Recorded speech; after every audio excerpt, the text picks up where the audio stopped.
High বন্ধুরা, কেমন আছো তোমরা সকলে? আশা করি তোমরা সবাই খুব ভালো আছো। আবার চলে এসেছি আজকের থেকে মনে হয়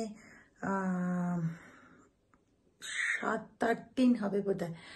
যদিও তোমাদের বলেছিলাম 3-4 দিন পর আবার তোমাদের কাছে তোমাদের সামনে এসে আমি যে কথা সিরিয়ালের গল্পটা দিই সেটা তুলে ধরবো, কিন্তু আমি পারিনি। কেন তোমরা জানো, আমার মাসির শরীরটা খারাপ ছিল এবং হসপিটালাইজ ছিল এবং ডক্টর ক্রিটিক্যাল কন্ডিশন বলেছিল। ওনার অপারেশন হয়েছে, তো ওনার পেসমেকার বসেছে। তো সেই সমস্ত কারণে আর কি আমি একটু এদিক ওদিক ছিলাম, তো তাই জন্য 3-4 দিন বলা সত্ত্বেও আমি আসতে পারিনি। আমার টাইম লেগেছে, আজকে বোধহয় 8 দিন হবে আমি যদি ভুল না করে থাকি। তো তোমাদের কাছে ক্ষমা চাইছি, তবে তোমাদের প্রার্থনায়, তোমাদের অশেষ যারা আমার যারা তোমরা যে আমার ফ্যামিলি, আমার বন্ধু, তোমাদের প্রার্থনা আমার মাসি এখন অনেক ভালো আছে। আসলে তিনি আমার শুধু মাসি নন, তিনি আমার সব কিছু। তাই জন্য ওনার জন্য আমি খুবই চিন্তিত হয়েছিলাম। যাই হোক বন্ধুরা, চলো আমি কথা সিরিয়ালটা আজকে তোমাদের সামনে তুলে ধরি। তো welcome and welcome back to my channel serial update with Rinka.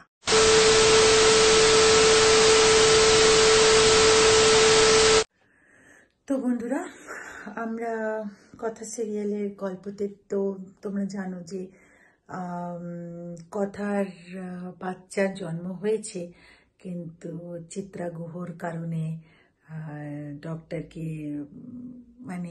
টাকা দিয়ে চিত্রা গুহ বলেছে যে বাচ্চাটাকে সরিয়ে দিতে। তো ডক্টর তো সেটাই করেছে। আর সেই খবরটা পেয়ে তো বাড়ির সবাই খুব মর্মাহত। আমাদের এভি তো বিশালভাবে কান্নাকাটি করছে, এবং ওদের যে একটা টয় যে ছিল, যেটা নিয়ে ওরা কিডোকে ধরবে কি করে যে প্র্যাকটিস করছিল বা মজা করছিল, তাকে কোলে নিয়ে প্রচণ্ডভাবে আহত আমাদের এভি, এবং সমানে বলতে থাকে কথার কাছে যাব কি করে, কথাকে সামলাবো কি করে। এদিকে ও তো কায়দা কানুনের ঘরের ভেতর রয়েছে, আর বাইরেটায় আমাদের অঙ্কিত আর রয়েছে, ছোটকা রয়েছে। তো অঙ্কিত বলছে সবসময় ভালো মানুষদের সাথেই কেন এরকম হয় রে ছোটকা, কথা আর বিগ ব্রো কত ভালো মানুষ, তাদের সাথে এরকম হলো। আর আমি বিগ ব্রোকে কি করে করব, রক্ষা করব, আটকাবো, বা ওকে কি করে ভালো করব। কথা যখন চলে গেছিল তখন ওর অবস্থা তুই দেখেছিলি তো, আজকে এখানে কে কাকে দেখবে? কথার অবস্থা ভাব আর বিগ ব্রোর অবস্থা ভাব।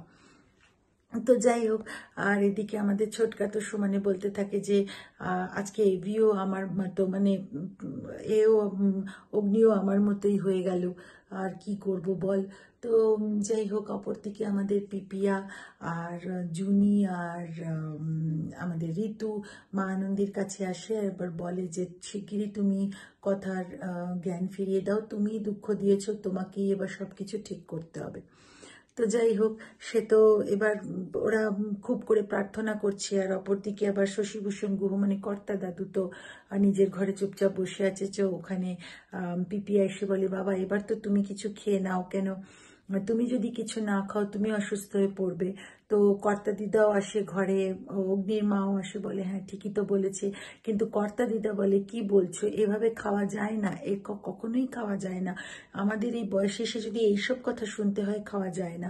তো কর্তা দাদু আবার বলে আমাদের কেন ঠাকুর বাঁচিয়ে রেখেছে। তো সকলে ওনাকে বোঝাবার চেষ্টা করে, আর ওই মুহূর্তেই খবর আসে পিপিআর ফোনে যে কথার জ্ঞান ফিরেছে। তো তখন ওরা খুবই আনন্দিত হয়, কিন্তু ওই মুহূর্তে কর্তা দিদা এটাও বলে ওঠে, একটি মা যে 9 মাস 10 দিন গর্ভে ধারণ করার পরে শুনতে পাবে যে তার বাচ্চাটা নেই, তাহলে তার মনের অবস্থা কি হয়। আজকে কথাকে এটা কে বলবে, বা কথা কি করে এটাকে গ্রহণ করবে।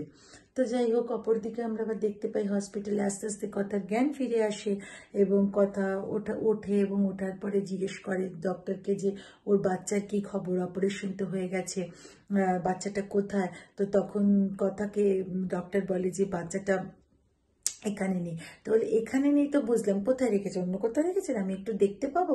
তো তখন ডক্টর বলে যে না, তোমার বাচ্চা আর নেই, আর তুমি আর কোনোদিনই মা হতে পারবে না। তো তখন আমাদের কথা একেবারে হাতে যে স্যালাইন ম্যালাইন লেগেছিল ছিঁড়ে টিড়ে দিয়ে বলছে, আমাকে কেন বাঁচিয়ে রেখেছেন, আমাকে বাঁচিয়ে রাখার তো কোনো দরকার নেই, পাচক মশাই বলে চিৎকার করে করে কাঁদতে থাকে বন্ধুরা। তো এটাই ছিল আর কি আজকের গল্পটা, মানে কথা সিরিয়ালের, মানে হচ্ছে 20 অগস্টের গল্পটা, 20 অগস্টের গল্পটা তোমাদের সামনে তুলে ধরলাম। তো বন্ধুরা, আশা করি ভিডিওটা তোমাদের ভালো লেগেছে। ভিডিওটা ভালো লেগে থাকলে লাইক শেয়ার আর কমেন্ট করে দিও, চ্যানেলটা সাবস্ক্রাইব করতে ভুলো না কিন্তু।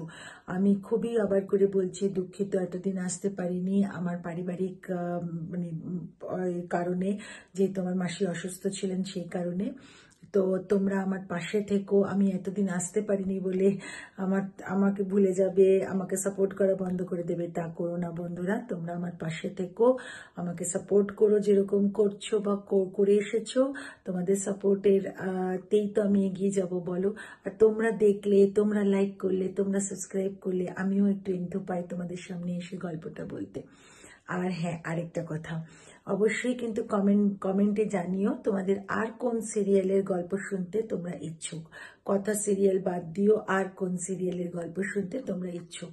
তো তোমাদের যেই গল্প, মানে যে সিরিয়ালের গল্প শুনতে ইচ্ছুক সেটা আমাকে জানিও। আমি যথাসাধ্য চেষ্টা করব সেই সিরিয়ালের গল্পগুলো তোমাদের সামনে তুলে ধরতে।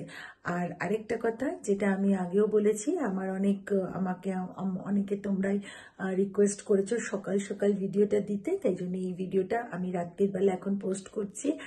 আর তো আমি ওটা শিডিউল করে দেবো কালকে সকালের জন্য, তোমরা ওটা কালকে সকালে দেখতে পাবে। তো সেটাই বলা রইলো। আর আবারও বলছি, কমেন্ট বক্সে জানিও কথা সিরিয়াল বাদ দিয়ে তোমরা আর কোন সিরিয়ালের গল্পগুলো শুনতে চাও। তো আমি যথাসাধ্য চেষ্টা করব সে গল্পগুলো তোমাদের সামনে তুলে ধরতে। চলো তাহলে, দেখা হবে একটা পরবর্তী ভিডিওতে, ততদিনের জন্য টাটা। এবার থেকে আমি অবশ্যই রেগুলারিটি মেনটেন করব। তোমাদের প্রেয়ারে আমার মাসি এখন অনেকটাই ভালো আছে। তো চলো, দেখা হবে একটা পরবর্তী ভিডিওতে, ততদিনের জন্য টাটা, ভালো থেকো।